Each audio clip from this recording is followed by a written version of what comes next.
Hello everyone, today I'm going to talk about some advanced functions in NPort's firmware. Today we are going to discuss max connection and the advanced functions that come with max connection. After this course, you will be able to understand and use max connection and the related functions. This is the outline of today's course. What is max connection? Ignore jammed IP, allow driver control, and command by command. Now let's take a look at what is max connection. When max connection is enabled, NPort can communicate with more than one host at the same time. For the example we see here, NPort is set in TCP server mode, and there are two connections from two different hosts. To allow these two hosts to establish connections with NPort, you need to set max connection as 2. If you set max connection as 1, the second host will not be able to connect to NPort.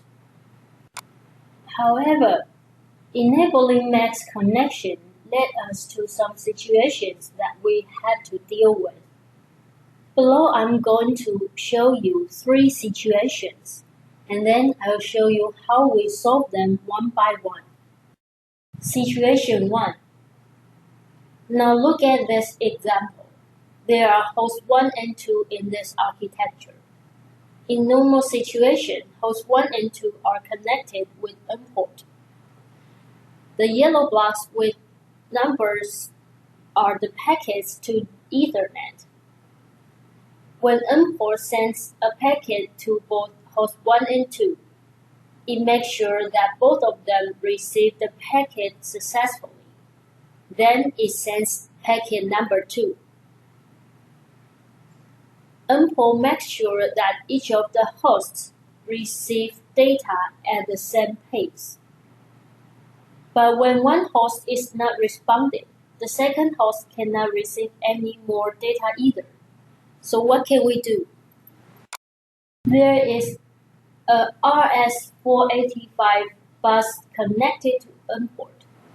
And on the bus, there are 2 serial devices using different serial parameters.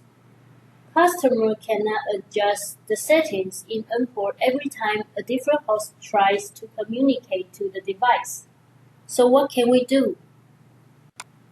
Situation 3.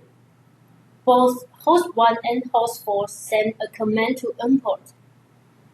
How does NPort decide which one to reply when it receives a response from a serial device? The following 3 functions are developed for the 3 above situations. They are ignore jammed IP, allow driver control, and command by command. Now let's take a look at ignore jammed IP. We've talked about this situation earlier, right? NPort will wait for both hosts to receive the data. So when host 1 is not responding, NPort will hold the sending of the following packet until host 1 replies. So this is where we need ignore jammed IP. What is ignore jammed IP? Ignore jammed IP determines how the NPort will proceed if multiple hosts are connected, and one or more of the hosts stop responding as the port is transmitting data. Let's see how ignore jammed IP works. If this function is disabled, in a normal situation, both hosts can receive data from NPort, right? Then for some reasons, host 1 stops responding. NPort waits the response from host 1. If it cannot get response from host 1, it stops sending data to both host 1 and host 2. In this case, host 2 cannot get further data either. This is what NPort would do if ignore jammed IP is disabled. Some customers don't want the second host to receive no data if the first one is not responding. So let's take a look at what happens if we enable this function. If we enable ignore gen IP, NPort will not wait for host 1 to respond, but still sends data to host 2. As a result, if we enable ignore gen IP, host 2 can receive data even though host 1 is not responding. Next, let's have a look at allow driver control. Let's have a review of situation 2. There is a RS-485 bus connected to NPort, and on the bus there are two serial devices using different serial parameters. Customer cannot adjust the settings in NPort every time a different host tries to communicate to the device. So what can we do? We use allow driver control. Allow driver control determines how the port will proceed if driver control commands are received from multiple hosts that are connected to the port. Of course, when I say port here, it means a port of NPort's COM port.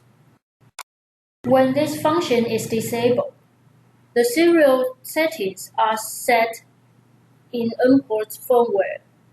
So if we want to communicate from host 1 to device 1, it's okay, because the baud rate is the same. But if we want to communicate from host 2 to device 2, it will not be okay, because the device 2's baud rate and NPort's COM port's baud rate are different, right? But if we enable allow driver control, when driver sends parameters to NPort's firmware, the firmware will change the serial parameters dynamically. So the serial settings can be adjusted when host 2 wants to communicate to device 2, which makes host 1 to device 1 and host 2 to device 2 communications all work. Okay, now let's see the last one, command by command. This situation is when two commands come from different hosts. Which one to reply to? How does NPort decide? We need command by command. Command by command is only supported by NPort 6000 series. When NPort 6000 series receives a command from any host on the Ethernet, NPort will restore the command in the buffer. Commands will be sent to the serial ports on a FIFO basis. Once the serial device responds, the NPort 6000 series will save the response to its buffer, assume that the response is correct, and then send the response back to the originator of the command. With command by command, NPort remembers from which host data comes from and send the response back to that host. Like this example, host 1 sends command to NPort. NPort replies to host 1. Then host 4 sends command to NPort. NPort replies to host 4. What if the two hosts send the commands in the same time? NPort compares the coming time of the two commands and sends the first one to serial device, and stores the second one in its buffer. In this case, the command come from host 1 is the first. So when serial device has a response, NPort sends the response back to host 1. When the response to host 1 is sent, NPort will send the request from host 4 to serial device. That's how NPort helps to avoid data collision with command by command. Let's have a brief review of today's lesson. If you need to communicate with more than one host simultaneously, please enable max connection. Ignorant IP determines how the port will proceed if one or more of the hosts stop responding. Allow driver control determines how the port will proceed if driver control commands are received from multiple hosts that are connected to the port.